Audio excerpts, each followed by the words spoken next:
क्या अवसर वाकई सीमित है? मतलब क्या ऐसा है कि सारी दौलत पर कुछ ही लोगों का कब्जा हो गया? आज ना हम कुछ अंशों को देख रहे हैं जो इस पूरी सोच को एक अलग ही नजरिए से देखते हैं। ये कहते हैं कि मौके कम है ही नहीं। तो आज हमारी पड़ताल का मकसद है ये समझना कि इन स्रोतों के हिसाब से अवसर कम क्यों नहीं है और सच्ची दौलत वो बाहरी चीजों से ज्यादा एक खास सोचने और काम करने के तरीके से कैसे आती है। और हाँ, एक असीम निराकार तत्व की भी बात है इस स्रोत में, जो लगातार नई चीजें बनाता रहता है। चलिए इसी में जरा गहराई से उतरते हैं। तो स्रोत का एक मेन पॉइंट है कि मौके खत्म नहीं होते, बस वो अपनी जगह बदल लेते हैं। हाँ बिल्कुल, जैसे वो उदाहरण देते हैं कि पुरानी रेल की जगह नई इलेक्ट्रिक ट्रेन या हवाई जहाज में मौके आ गए। हाँ, या फिर जैसे कोई फैक्ट्री वर्कर है, वो शायद खेती में ज्यादा सफल हो जाए अगर समय की मांग वैसी हो। सही।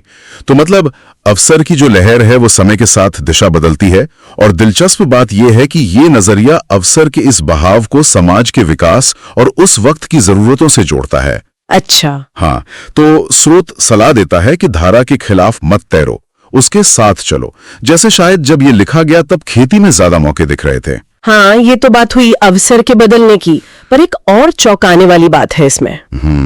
स्रोत कहता है कि जो मजदूर वर्ग है वो अगर पिछड़ा है तो इसका कारण उनके मालिक, मतलब वो उनको दबा रहे हैं, ऐसा उतना नहीं है। अच्छा, तो फिर क्या? बल्कि इसलिए कि वो लोग एक खास तरीके से काम नहीं करते हैं। हाँ, खास तरीका ये क्या है? हाँ, मतलब उदाहरण दिया है कि वो चाहें तो मिलकर अपने उद्योग चला सकते हैं, सहकारी बैंक बना सकते हैं। हाँ, कोऑपरेटिव्स की तरह।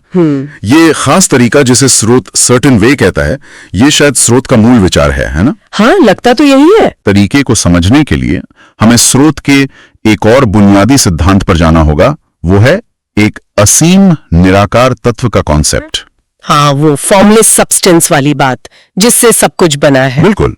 स्रोत कहता है ये वो मूल पदार्थ है जिससे सब कुछ बनता है, और मजे की बात यह है कि ये कभी खत्म नहीं होता। कभी खत्म नहीं होता, और ये भी कि ये बुद्धिमान है, जीवित है। हाँ, और हमेशा अधिक जीवन की तरफ बढ़ता है, मतलब विस्तार चाहता है, उन्नति चाहता है।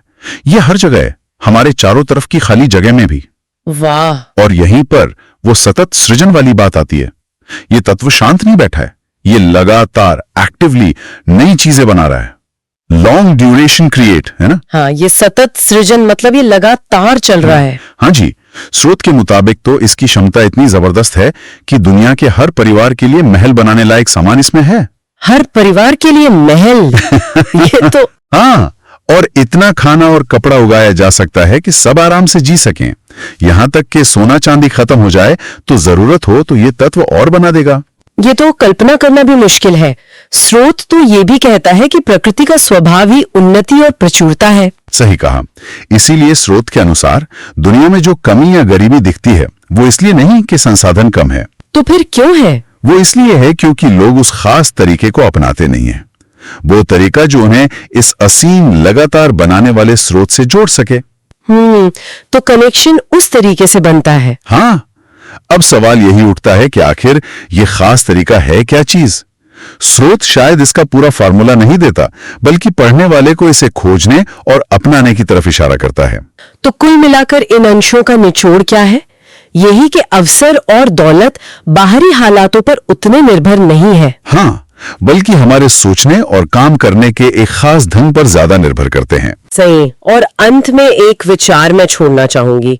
स्रोत का दावा है कि ये जो असीम निराकार आपूर्ति है, ये हर उस इंसान के लिए उपलब्ध है जो उस बताए गए खास तरीके से सोचने और काम करने को तैयार है। तो ये सोचने वाली बात है कि ये खास तरीका असल जिंदगी में कैसा दिखता होगा, और कोई व्यक्ति इस निरंतर रचनात्मक ऊर्जा से, इस सतत सृजन की शक्ति से असल में कैसे जुड़ सकता है, जिसका जिक्र इन अंशों में मिलता है।